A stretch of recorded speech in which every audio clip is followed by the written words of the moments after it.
Good evening. An unusually disappointing outcome from last month, at any rate so far. Lots of first-class information, lots of new lines of inquiry, but some of it got nowhere, and much of it will take many weeks to follow through. So far, only one result. But that's the thing with Crimewatch. You never know which call will have dramatic results. Well, first tonight, an appeal that has now become a matter of real urgency. 9-year-old Daniel Handley from Beckton in East London went missing sometime late in the afternoon of Sunday the 2nd of October. Just over a month ago. His mother was expecting him home by 6. He didn't turn up. Several people saw Danny during the course of that afternoon, most of whom have taken part in our reconstruction. Did you get any new computer games? Yeah, I got Street Fighter and Haunted House. Oh, wicked. I'll come round tomorrow then. All right. I've got to go home now because my mum wants me back. OK then, I'll see you tomorrow then. Bye. Please, can I help you? Yes, my son's gone missing. Can I have your name and telephone number, please? Yes, my name is Maxine Handley. I'm calling from a call box. I've been looking around, but I can't find him anywhere. He was supposed to be home by 6 o'clock, and I'm getting really worried. How would you describe Daniel? He's 9, almost 10. This is the most recent photograph of him. He's about 4'2", with short blonde hair and a bit of a ponytail at the back. He's really friendly. He'd help anyone. We know that he lived at home with his mother, Maxine, and her new boyfriend, Alex. Obviously, we can't discount the possibility that Daniel has been abducted, that has been taken away from the street against his will. There have been a number of sightings on the 2nd of October and a number of statements taken. And what I'm hoping is that there is something contained within those statements, within those sightings, somewhere that there will be a clue that would help us in the discovery of Daniel's whereabouts.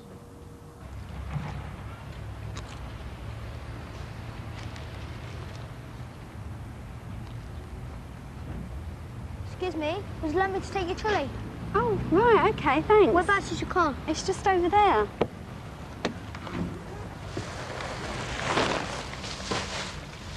Do you want me to take the trolley back? You want the £1 deposit? That's right. Daniel was a chatty, confident child, and he would literally talk to anybody. I thought you were only doing night shifts. I do, but I'm on earlies this week. Daniel was riding a very, very distinctive bike at the time he disappeared. As you can see, it doesn't have a saddle. The frame of the bike was silver, and it had black tyres with white walls. It was, in fact, a mock-up BMX bike. Mom! Mom! Mom! Oh, don't shout. I'm not on the other side of the street. I found these letters. Where'd you get these? They were sticking out of a letterbox of the old house. Oh, clever little sod. Can I go out again? OK. We'll be back by 6, OK? OK. That was the last time I see Danny, was that afternoon. He was happy, he come in, and he went back out to play. But he's friendly, loving, and he gets on with everybody. He hasn't got an enemy in the world. How often did Daniel come round? Nearly every day. He's Alan's best friend.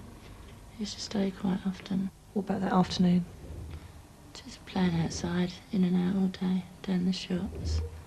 And I was playing games upstairs in Alan's room. Going! Oh, and he misses! Oh, no, and he's gone! Oh, look, it's going now, man. This is getting boring. Let's go to the sweet shop. Did anything happen while they were out? Daniel's brother come round and told me that his mum said he had to go straight home. Can't I stay? No, not tonight. Maybe next week. Just get my keys. No. What have you been up to then? I just went down to the sweet shop. What'd you get? Just a couple of sweets. Take care then. Alan and Daniel are very good friends. They was always together. It's like having another son about.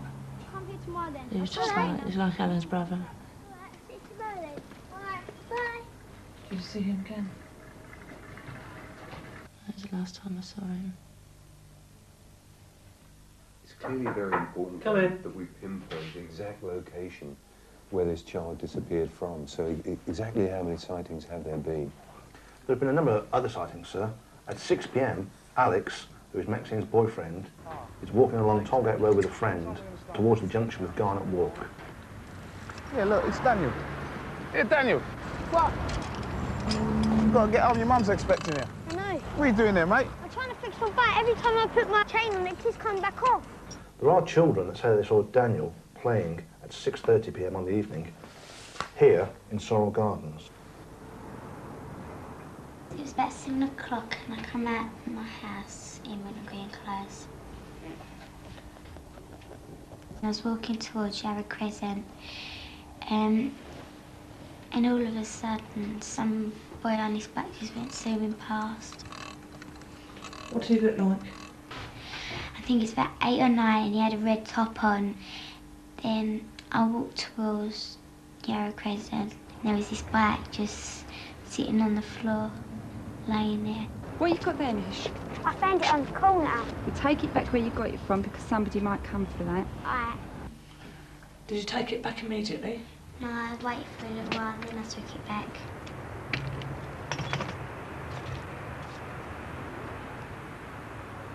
The bike didn't stay there long. And what time did it move again?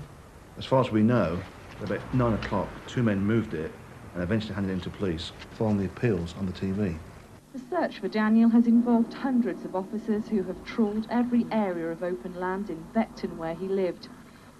The police say they've now... Daniel's disappearance has really affected Alan in quite a bad way. Now he just goes to his room, plays upstairs, which him and Daniel used to do all the time. I feel very depressed, I feel numb. I'm worried about him. I don't sleep, and I just want him home. Mr. Williams, what do you and your team think might have happened to Danny? Well, there are a number of possibilities. Firstly, it's possible that Daniel has simply run away from home, which I think is now unlikely. Second possibility is that he may be with some individual that's looking after Daniel, unaware of the uproar that Daniel's disappearance has actually caused. There is a third possibility, and this is my very real fear, that Daniel has been abducted by paedophiles who mean Daniel harm. In which case he could be well out of London by now. Absolutely, he could be anywhere in the United Kingdom. Since we made our film there, you've had some new information. I have, and this is what I consider to be a very important sighting. At about 6:30 p.m. on Sunday the 2nd of October, which is the day that Daniel disappeared, a car was seen parked in Tollgate Road, not far from the junction with Columbine Avenue. There were a couple of things that were unusual about this car. First of all, it was facing in the wrong direction, so it's facing oncoming traffic. Secondly, it was a 4-door car, and the rear offside passenger door of the car was open, and a man was standing by that open door with a map or book in his hand, and he was talking to a child, who I believe may have been Daniel, who was actually straddling a bicycle and leaning forward on the handlebars. Now, after a few moments, that man seems to have got back into the car, and the child, if it was Daniel, rode away. And the witnesses say that at that point, the car moved off too. However, a couple of moments later, the car was seen parked on the opposite side of the road, and, as we know, Daniel thereafter disappeared. So it is absolutely vital to find out who these 2 men are and the car and to eliminate them from the inquiry. It is absolutely vital, yes, crucial. There are likely, aren't there, to have been more people who saw Daniel that afternoon who you don't know about yet? Quite so. Now, the particular scene I've just mentioned, we know that a man and woman walked past. Now, I would actually like to trace both the occupants of the silver dark grey car that was parked in Tollgate Road. I would also like to trace the couple who were walking past. I'd be very interested to hear from them. And you'd love to hear from somebody, presumably, who either saw Daniel abandon his bike or being abducted. Yes, I would like to know whether Daniel actually walked away from that bike, which was found in Wintergreen Close, or whether somebody snatched him from it. Well, he's a friendly boy, and he trusts adults, so he could have gone off with somebody. The longer that Danny remains missing, the greater our concern must be for his safety. If you've seen Danny anywhere in the last 4 weeks, please let the incident room know or call us here now. The number here in the studio is 0500 600 600. The direct line to the incident room is 071 275 5452. There it is, 071 275 5452. Now to Photocall, where last month's gallery of faces led to lots of sightings, but so far no arrests. Andrew Brian Martin was seen at Victoria Station in London, maybe on his way to France, where it seems he tried to join the Foreign Legion. But maybe you've seen him since. This man still needs to be identified. Cleveland police want to speak to him in connection with a series of raids on building societies in the northeast of England. If you've seen Andrew Peter Kutch or Suzanne Trounce, do please call us, especially if they've tried to sell you a car. And Christopher Thornton Blake wasn't where viewers thought he might be. So all in all, a rather disappointing month. Let's see what happens this time. Here is Superintendent David Hatcher and Detective Constable Jackie Hames with this month's Photo Call. This is John Hughes of Highgate in Birmingham. West Midlands Police believe he may have important information about a murder. On Tuesday, the 18th of October, Tony Mullins was drinking at the Oliver Cromwell pub in Neashles when a muscular man sitting nearby stabbed him. Tony Mullins was 37 and had 3 children. John Hughes is well known in the Neashles area as a bouncer at local pubs and clubs. He's 35, 5'9", well-built and muscular with broad shoulders. He has close-cropped receding brown hair and was wearing a blue denim jacket and jeans. If you know where he is now, please give us a call. Do these two look familiar? On Thursday the 20th of October, just after 9 a.m, they robbed the Alliance and Leicester Building Society in Hinckley Road, Leicester. The men appeared nervous and ill-prepared, dropping cash on the floor before making their escape. The first man's about 25. He's 6 foot, of slim build and has distinctive high cheekbones. His accomplice is 19 to 20, 5'6" and of chubby build. He's got a round pockmarked face and a gold front tooth. If you recognise either of them or can help in any way, please call us now. Do you recognise these 2 men? They're George Edward Bell and Glenn Robert Jarman. Colleagues in London would like to talk to them in connection with a series of deceptions. Since August 1986, 2 men have set up numerous businesses in Birmingham, Taunton and London. They have now disappeared, owing large amounts of money. George Edward Bell is 56, 5'11" and of stocky build. He's got mousy brown receding hair, which he now wears swept back. He has a scar between his eyes, and he sometimes uses the names George Clark, George Fredericks or John Bell. Glenn Robert Jarman is 47, 5'10", and also of stocky build. He's got dark brown hair and walks with a stoop. He usually wears gold-rimmed glasses and is known to use the name Glenn Roberts. If you know where they are, please ring us tonight. My colleagues in Jersey need your help to trace Kevin O'Brien. We believe he may be able to help solve a serious assault which happened last month in St Helier. In the early hours of Sunday the 16th of October, Jamie Le Sueur was badly injured during a violent and unprovoked attack outside the Buzz nightclub on the Esplanade. Originally from London, Kevin O'Brien had been living in Jersey since May and was a doorman at the club. He could well have changed his name. He's 26, about 5'8" and stockily built. He's a keen bodybuilder. He has distinctive tattoos on both forearms, and these include the figures of Jesus Christ and St George on his left arm. There is a reward, so if you know where he is, or if you can help with any of our other photo call faces, please call us now. And the number 0500 600 600. That's free call 0500 600 600. A strange blue car and a stranger in blue dungarees. These are the 2 main clues in our next case, the murder of Julie Pacey.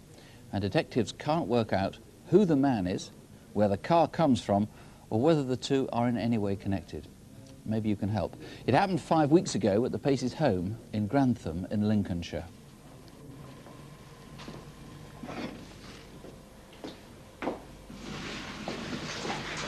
How's it going? Everything's almost ready. Okay, well, the table's set. Anything else? If you could put the bread out. Helen, tea's ready. Okay, coming. Matthew, tea's on the table. Be in a minute.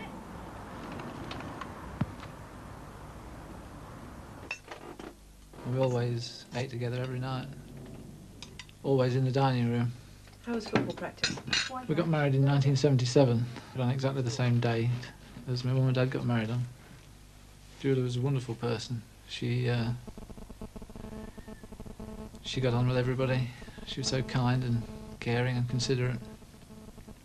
And that's the sort of person she was. She lived for the family.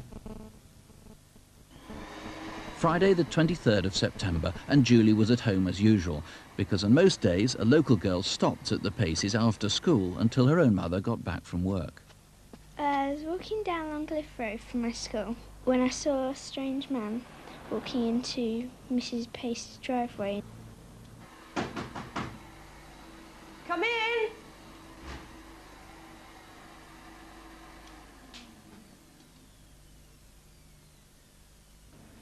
When I turned into the drive, I saw the man coming back. He was wearing blue dungarees and workman's boots, which were brown. He looked as if he was around 35.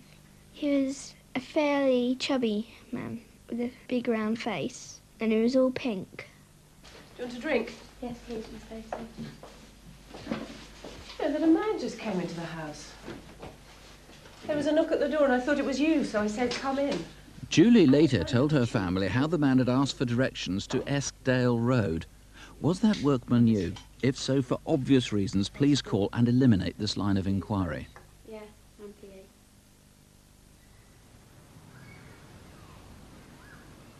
3 days later, after the weekend, Monday the 26th of September, and that morning Julie was at her part-time job.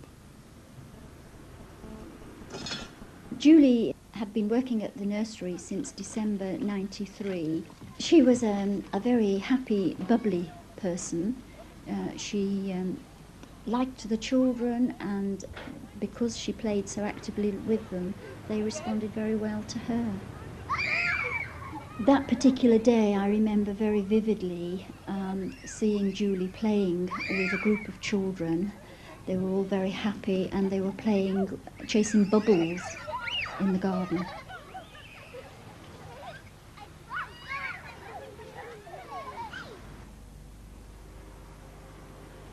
Julie came home at about 2:45.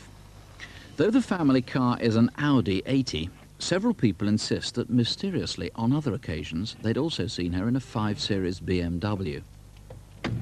In fact, at around this time, not far away, an acquaintance of Julie's was on her way out, and she's certain she saw the BMW again. Driving along Longcliffe Road towards Manthorpe Road, I came up behind a blue-grey BMW. It was indicating to turn into Julie's driveway. I presumed it was Julie driving, as I'd seen her in a BMW before. As it turned into her driveway, I had to slow right down. As I glanced up the driveway, I saw her Audi parked there.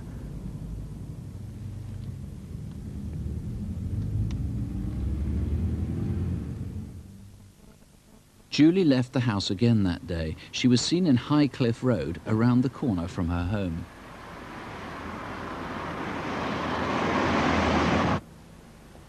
I was just about to get into a taxi, having been visiting a friend on Highcliffe Road. I saw this man coming towards me in blue overalls.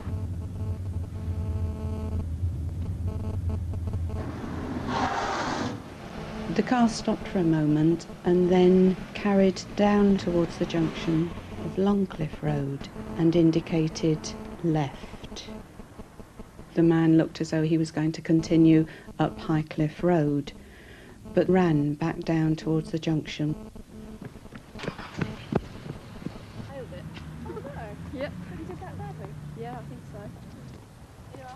An hour later, Julie's daughter Helen was on her way home from school.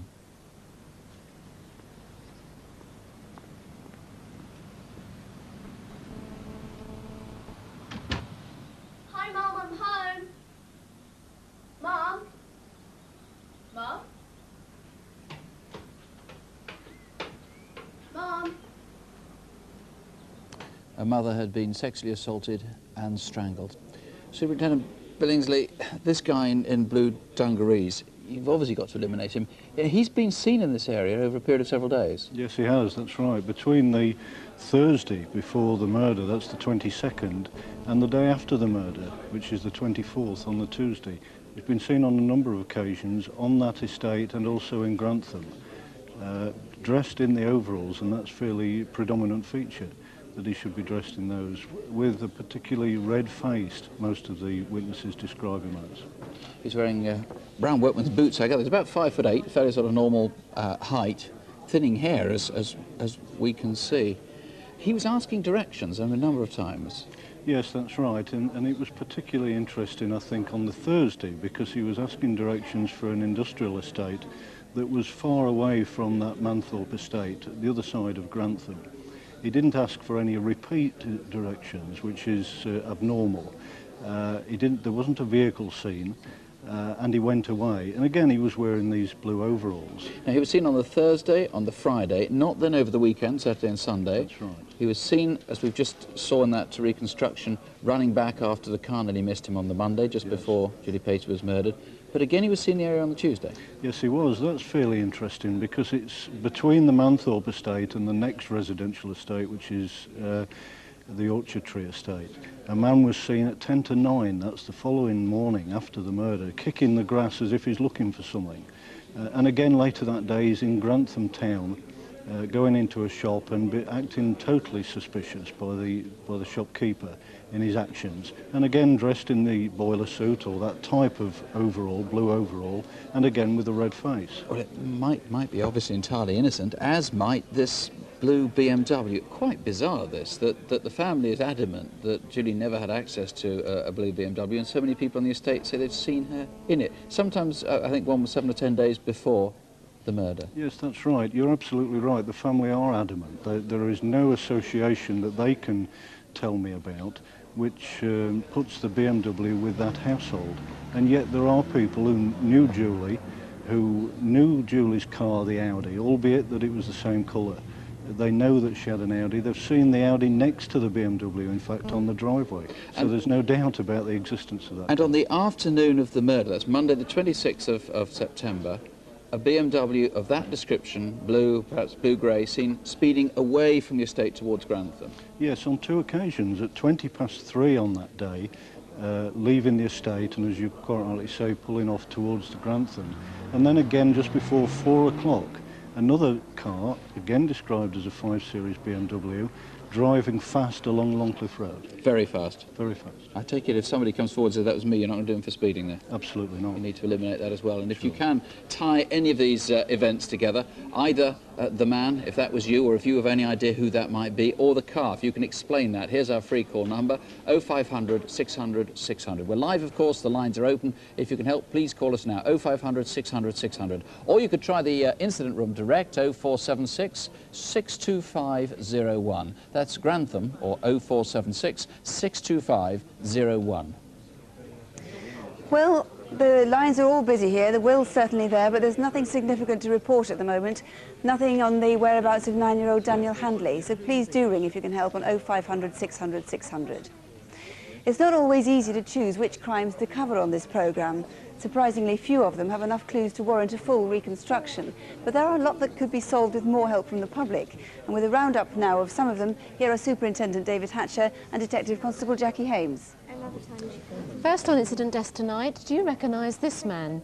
He was one of a gang of who robbed a taxi driver at gunpoint near Birmingham. The taxi driver was travelling along the A38 between Droitwich and Rashwood when he was cut up by 2 men in a small blue hatchback. They pulled him out of his car and stole his money. The victim was threatened, and before leaving, the gunman fired a shot. This narrowly missed his head. Were you on the A38 in the early hours of Sunday, the 24th of July? If so, you might be able to help us. The gunman is 35 to 40, around 5'8", well-built with cropped blonde hair. He spoke with an Irish accent and was wearing green army-style clothing. If you recognise him, please call the incident room on 0527 579 888. That's 0527, the code for Bromsgrove, 579 888. If you were in Bristol city centre around midnight on Wednesday the 12th of October, you may have seen this rapist. A 24-year-old woman had been out for a drink with friends and was walking home past the Bristol Royal Infirmary when she was attacked. The man dragged her into a multi-storey car park in Eugene Street, only 50 yards away from the main bus station, and there he raped her. Her attacker was wearing a tan leather jacket and Adidas trainers like these. The man is between 28 and 30, 5'8", of slim build with spiky brown hair. He's got a large brown mole next to his nose. If you know who he is, or you can help in any way, please ring the incident room in Bristol on 0272 455 055. That's 0272, the code for Bristol, 455 055. Our next case took place one Sunday evening 6 weeks ago in Kent.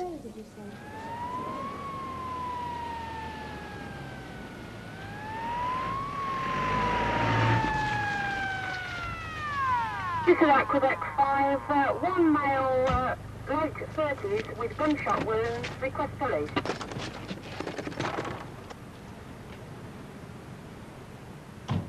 Stanley Nichols was 37 years old when he became the victim of a shooting at the Anchor pub in Yalding, Kent. He was just in there having a drink, and unfortunately he was in the wrong place at the wrong time for this tragedy to happen. I don't believe that there's anybody out there that would seriously want to do him any harm, because he wasn't that sort of person. Another rum and coke when you're ready, Derek. Easy on the coke though, mate. Sure. You know I like it. I should be by now. Been busy? Aye, we have people running down a bit just now. What did you have in your cast area? Cast area? In the box. Hey, this is pretty. I don't stand for it, but you came in that night, 8:30.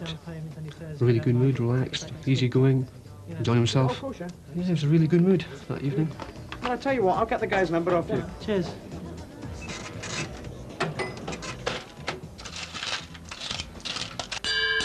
Last order of the bar, please. No, I did a normal thing, ring a bell 10, 10:30, we closed the bar off. We had a few people stay behind, friends and residents of the hotel. Yeah, Stan was there and he was no problem, so we let him stay for finish off his drink. And he did. Stan did our work and then yapped away to Stan. A few hundred yards away, a couple were driving home along Lees Road.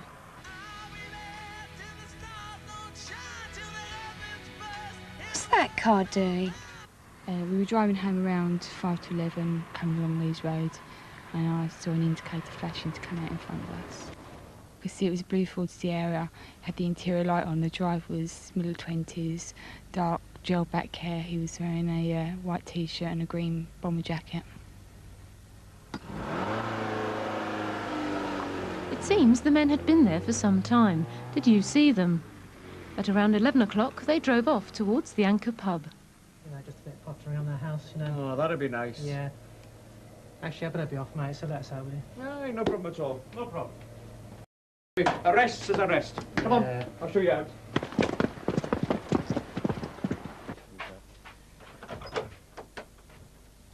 Get back! Get back!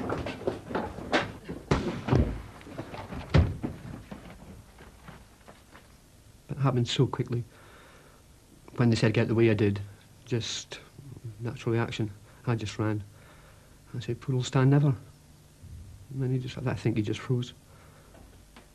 My God, just get an ambulance!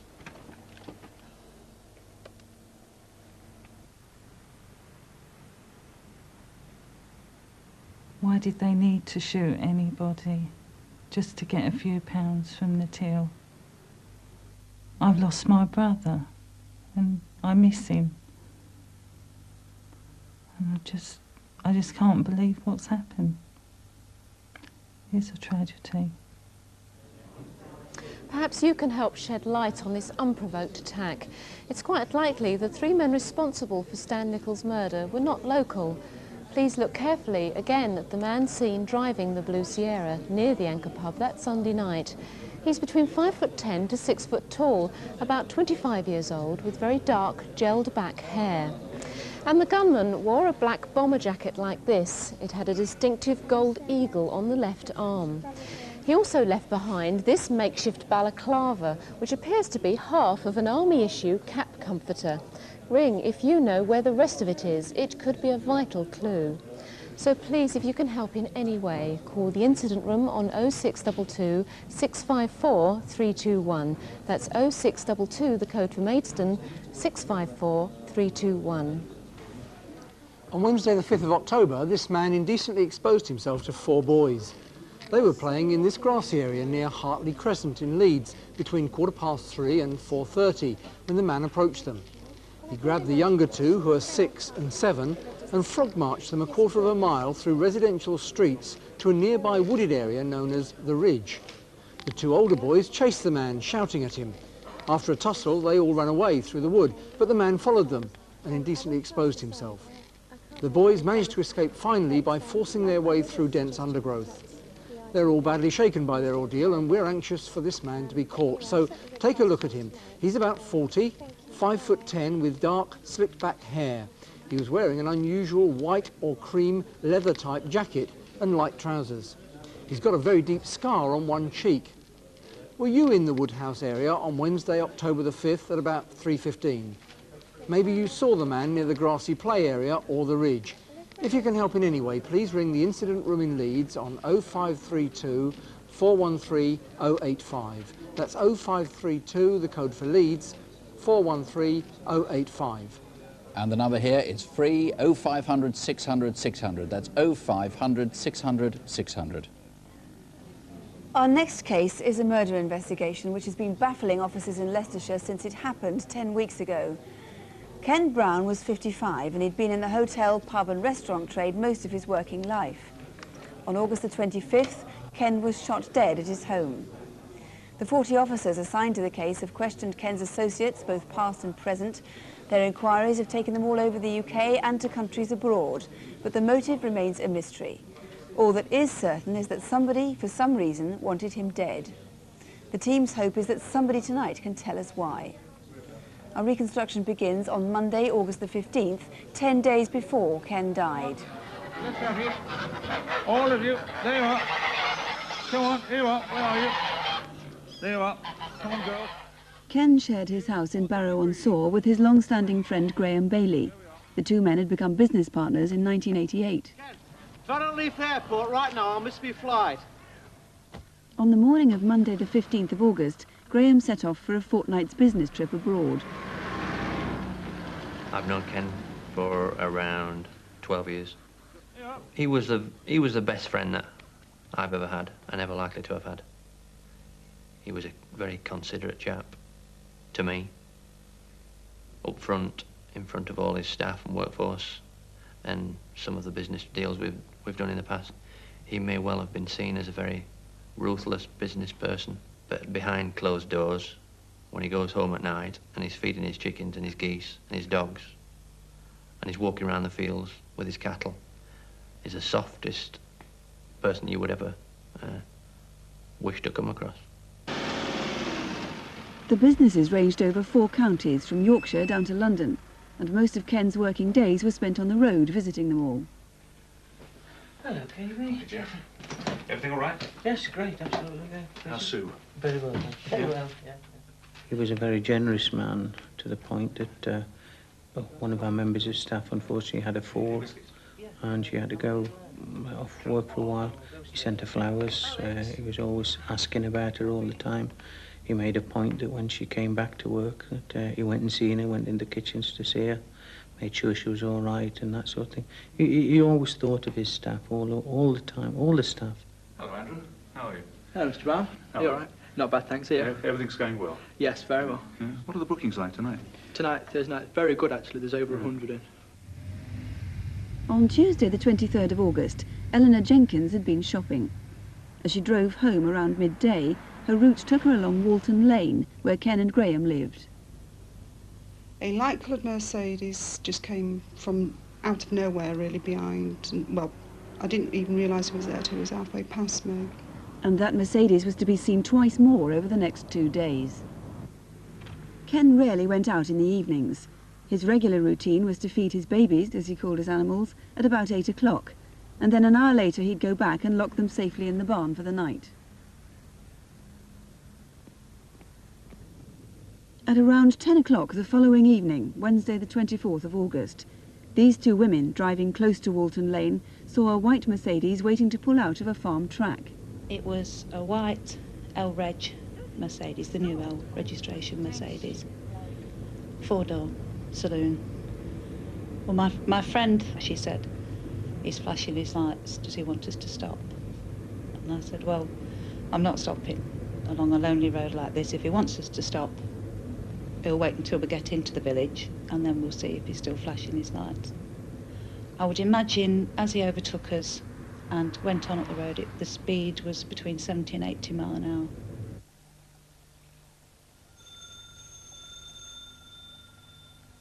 That Wednesday night, Graham phoned Ken from his hotel.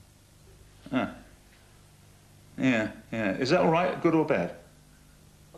I would ring Ken most evenings, and we would speak for maybe up to an hour about the general business. Well, no, I don't agree, quite frankly. 10 miles away, some 6 hours later. It's now the early hours of Thursday, the 25th of August. Terry Branston was patrolling at Murphy's Lake at Thurmston on the lookout for poachers. Morning, lads. Broom angling, water bailing. Yeah. Can you tell me what you're doing here, please? Just waiting. You're not fishing. Yeah, mate, we're just waiting for a mate. We're going to go night fishing with him. Yeah, well, you're not supposed to be here. It's members only. Are you members? No, mate, we're not members, no. Well, the thing that made me suspicious was they got a bonfire. There wasn't fishing, so therefore they shouldn't have been there. So if there wasn't fishing, there was up to something. I'm sorry, but you just have to go. We're only here to meet you, mate. Who's that then? It's called Samo. All right, me old cock sparrow, we'll leave. But before we do that, do you know the area? Oh, born and bred here. Yeah? Well, I want to know if there's any night fishing up here at Barrow-on-Soar. I think it's called Proctor's Pleasure Park. Barrow Deeps, that is. Yeah. Just there, Terry noticed that an area on the map was ringed in blue biro, a stretch of land close to where Ken lived. He tried to get a look at the Astra's registration number. I just got the first 3 figures of the number because they got a poncho draped over the bonnet which covered the last 3 figures. The only figures I could get was A832.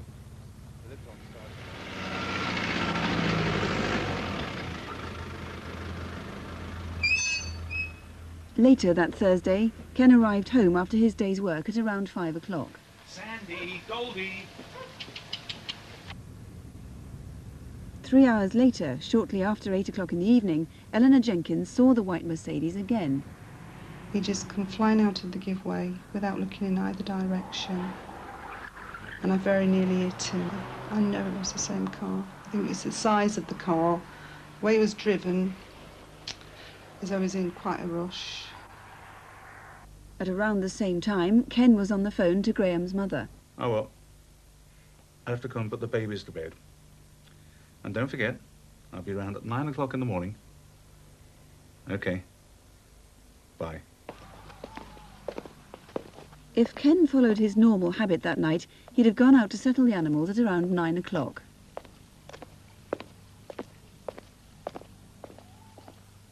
Andrew Nash lives at the end of a narrow lane a few hundred yards from Ken Brown's house.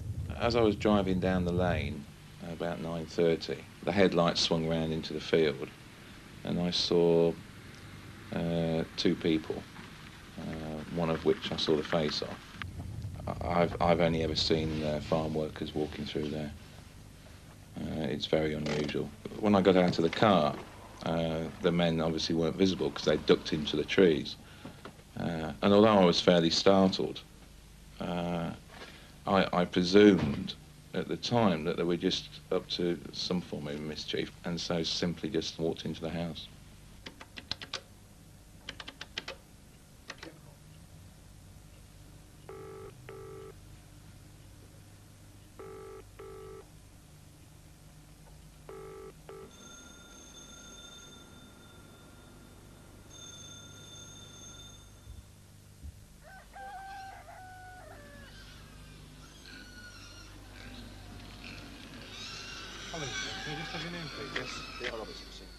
The next morning, Ken's body was found in the barn. He'd been shot in the chest at point-blank range. Well, Detective Superintendent Cox, you have one really important forensic clue, don't you? Yes, the type of ammunition used in the murder was very unusual. It was a modified shotgun cartridge where the cartridge had been opened and the lead pellets had been melted down to form a single slug about the size of a ball bearing and then repacked using components from an Ely LG cartridge. Now that may mean something to people who are in the shooting fraternity. Ely LG cartridges are very rare. In fact, only about 1,000 a year are manufactured for use in the UK. Right, so anybody who knows somebody who uses Ely LG ammunition, you need to hear about them so you can eliminate them from the inquiry. Well, certainly anybody who knows anybody who modifies ammunition using those parts, yes. Right. You also need to eliminate the owners or the drivers of that light-coloured Mercedes, which was seen several times in the days before Ken's death. Yes, it was seen 3 times, perhaps the most significant being the night before at 10 o'clock when it emerges from a lane which goes to the rear of Ken's premises and would have overlooked the premises. And then the 2 men at Murphy's Lake early on the morning of the day Ken died. Yes, these are two men. One is described as having a London accent. He's about 6 foot tall with close-cropped ginger hair, a very stocky build. The second man with the northeastern accent is somewhat smaller, wears a black baseball cap with a Nike motif on it. They certainly have some very good quality army equipment, according to the water bailiff. Are they possibly the same men, do you think, who were seen lurking in the trees that evening? Well, I'd be very interested to know that. The 2 men seen in Burton Bandles Lane are about 800 yards from Ken's house as across the fields. And they have no real reason to be there. If they were just poaching, I would appeal for them to come forward so that we can eliminate them from the inquiry. And finally, you're very interested in the fact that somebody saw a Land Cruiser type of vehicle parked outside Ken's house at around the time he died. Well, we think it's around the time he died. Ken didn't make a phone call at about 10 o'clock that we would have expected him to make. He was a man of regular habits, and he would have rung Graham Bailey at 10 o'clock, which he didn't do. A lady going home at 10 o'clock saw a 4-wheel drive type vehicle parked outside the house, and that may be an absolutely vital sighting. So if anybody recognises that, please do call. But if you can shed any light at all on this case tonight, please don't hesitate to ring. We're here until midnight on 0500 600 600, and you can ring the incident room direct if you prefer on 0533 484 002. There's a reward in this case. The number 0533 for the incident room, which is the code for Leicester, 484 002. Just look at a précis here of the calls that have been coming in so far. On the disappearance of Daniel Hanley, the 9-year-old, quite a lot of sightings of a boy like him in various parts of London, which is fairly optimistic, but there have also been some information about a man in the Beckton area of East London who's been approaching boys 2 days before Daniel's disappearance. On the murder of Julie Pacey, a couple of names have been put forward for the man in the blue overalls. More significantly, a driver from Doncaster picked up a man almost exactly fitting that description who wanted a lift to Grantham. Now, if you've given anybody of that description a lift, we want to hear from you. Some very strong calls coming in from Photocall as well. We'll have a lot more for you later on. And that's it for this month. Do keep trying if you have any information at all. The lines here are open until midnight on 0500 600 600, and we'll be back with all the news we can possibly give you at 11:15. That's Crimewatch Update at 11:15. That's beyond your bedtime. Remember, most crime is petty, not like anything we've shown tonight. And some of these things, in any case, are on the road clearly to being solved. So don't have nightmares. Do sleep well. Good night. Good night.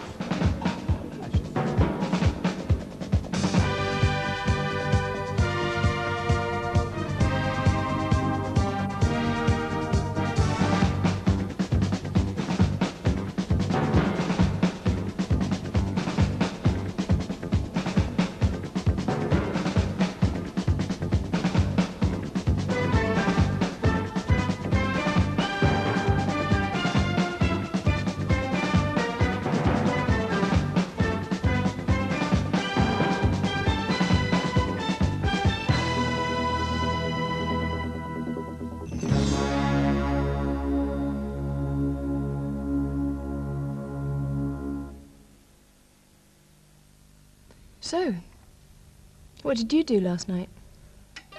Well, I went out with the lads, and then I went to the match.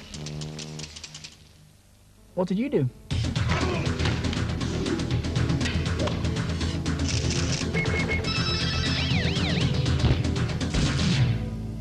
I listened to 5 Live. No one gets you closer to the action. 909 and 693 medium wave. Radio 5 Live from the BBC.